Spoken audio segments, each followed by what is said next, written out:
You know how sometimes when I'm preaching and I say, I've got a illustration I want to use, and it's a little bit silly, and then I say something that's a little bit silly.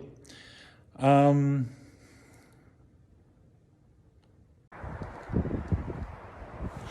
here to tell you that there's a war on Christmas, and we better be careful. We're not even allowed to say Merry Christmas anymore. As soon as I try to say it, it's like the government tries to reach in and grab my tongue and make sure that I can't even say the words. It's awful. Just the other day, I was in Home Depot. They don't even have Christmas carols on the bathroom stalls anymore. It's at Starbucks. No pictures of baby Jesus on their cups. Can you imagine that? I picked up my LL Bean catalog. I was looking through it. I couldn't even buy a nativity scene there. It's getting crazy. So you know what I decided to do? I decided I was going to go and I was going to talk to the average person on the street. And I'm going to get down to the bottom of this. We're going to find out about this war on Christmas. And do you know what? I think we're going to be surprised. I'm asking these people the question. What is the true meaning of Christmas? And we're going to see that everywhere we go, society has become so corrupted that all anybody can think about is themselves and selfishness and gifts and toys. But I'm telling you, as a Christian, the love of God is in me. And I want to tell you, I want to show the love of God to as many people as I possibly can so that they know about the true meaning of Christmas.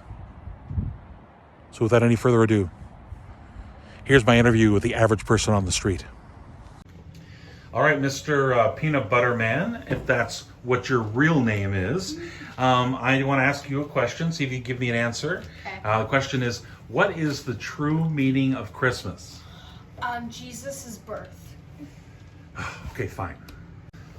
Oh, we are so fortunate today. We found Captain America on the street, and we decided we'd ask him this question. So, Captain America, the question is, what is the true meaning of Christmas? Jesus' birthday. Okay. Are you guys all plants? Just stop. Excuse me, Mr. Cat. I was wondering if you could tell me about what the true meaning of Christmas is about. Jesus' birth. Fine. You look familiar. It's almost like you have a twin out there somewhere. It looks a little bit like you. But Mr. Grape Jelly, if that's your real name, I want to ask you a question. And the question is, what is the absolutely real meaning of Christmas? Jesus. Yes, but okay, fine. That's enough. No, cut. Oh, we found Spider-Man top of his face guy, and we want to ask him the question, what is the true meaning of Christmas? It is Jesus Christ. Yes, it is. Okay, get out of the way. All right, Mr. Ladder, what is your answer? Wait a minute. That's not a ladder. That's Jason. No, it's just a ladder. Okay. What is the real meaning of Christmas?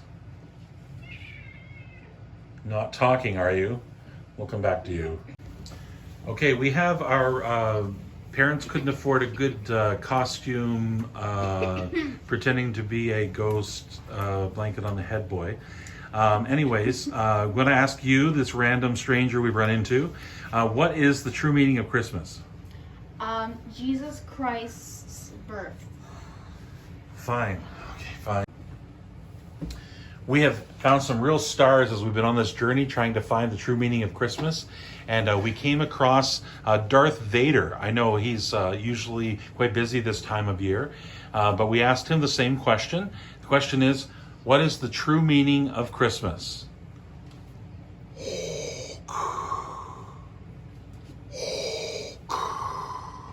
The true meaning of Christmas is, of course, the birth of Jesus. If you build it, they will come.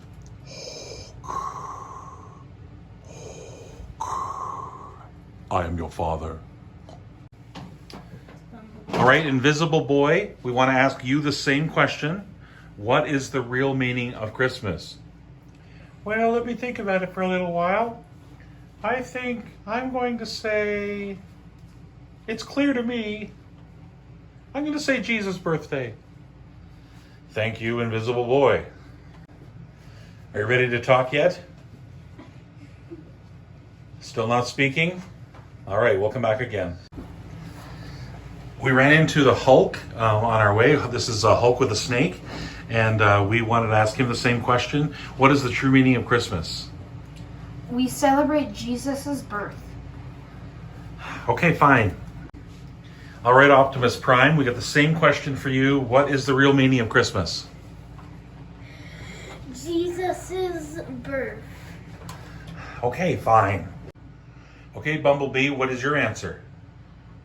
Jesus' birth. Okay, fine. Cut. How about now? Do you want to tell us the real meaning behind Christmas? Jesus' birth. Oh, finally. Thank you. Oh, why is everybody giving the same answer? We run into a couple random strangers in our trip, and I decided to ask these two people that we have no idea who they are. We decided to ask them the question again. So here's the question. What is the true meaning of Christmas? Presents, Christmas lights, Christmas tree, Christmas stockings, stockings, Christmas tree, candy, eating the wonderful Christmas dinner. Candy canes. Okay, finally. Okay, thank you. It took us a while to get there, but now you can see there truly is a war on Christmas. And most importantly, Jesus Christ. Ah! Hello, everyone. I hope that wasn't too silly for you. We are going to talk a little bit about the war on Christmas. And just so you know, I do think there is a war on Christmas, but maybe it didn't start when you think it did. It had nothing to do with Starbucks or any other things that we've been told that are all about the war on Christmas.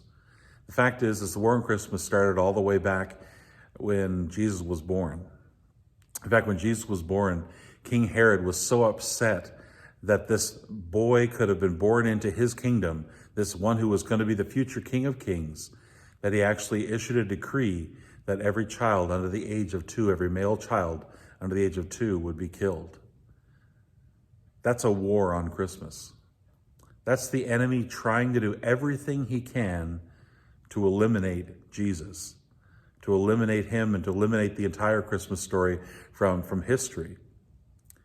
He failed, as will all attempts to bring down Christmas. They'll fail. The reality is Jesus is born, Jesus is real, and he still exists today. He's my Savior. He's who I worship. He's the one who has changed my life. And so, in the last few years, we've been told a lot of things. We've had people tell us that people are trying to destroy Christmas and we're not allowed to say Merry Christmas and all sorts of things. The truth is, I haven't had that experience at all. I never have had that experience. The funny thing is for me is the only ones I ever see really talking about this are other Christians. What's interesting to me is that we would have the idea that a corporation should be the ones that are out there spreading the gospel. I don't remember Jesus saying that. I seem to remember him saying that we were responsible to go into the world and to preach the gospel. We Christians. So when a corporation decides to do something like put a Merry Christmas on their coffee cup, we should rejoice in that. We should be thankful that someone who has no obligation and no need to share the gospel through their corporation, through their business, that they would actually decide to do something that is proactive in celebrating the true meaning of the season. We should definitely celebrate that. But the next year when they decide to go a different direction, the fact that Christians would all of a sudden feel that it's an obligation for them to continue is a little bit strange. You know what's not strange? Our calling. We are called to go into the world and preach the gospel. We are the ones that are called to keep the message of Christmas going. We are the ones that are called to go and tell people about Jesus, about his birth, yes, but also about his death and his resurrection and the fact that he can be your Savior today. I think too many times as Christians, we can get upset way too easily. And what we actually end up doing when we get so upset is we teach corporations, businesses out there that they better not touch anything to do with Christianity, because if they make one slip up, Christians will be up in arms about them. So what we're doing is encouraging people not to try. We're encouraging people not to take that step. Again, not their obligation to, but we're actually encouraging them by being so irate and upset to not even do it. If we truly want to show the love of Jesus Christ, we should show appreciation where appreciation is due, but we should also not expect our brothers and sisters in the world who do not believe in Jesus Christ as their Savior to be the ones that are carrying the torch of the gospel. That's not just my opinion. That's the truth. I want to encourage you today as a Christian to push away from your keyboards, to stop posting the hateful things that you're doing on social media, to take a second thought before you say something that you're going to regret later. Or, sadly, maybe you won't regret it later. We need to push away from those things and actually talk to somebody about Jesus. That's really the only way anything's going to change. I'm sorry if this offends some people. No, I'm really not that sorry if this offends some people. But Starbucks is not responsible for the gospel. You are.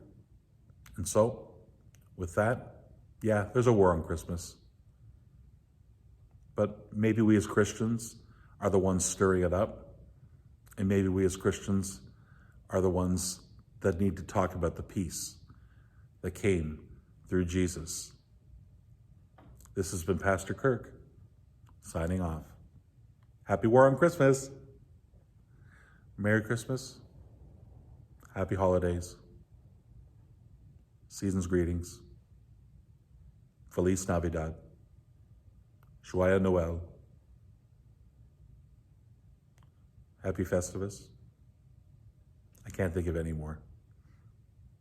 Seriously, have a good day.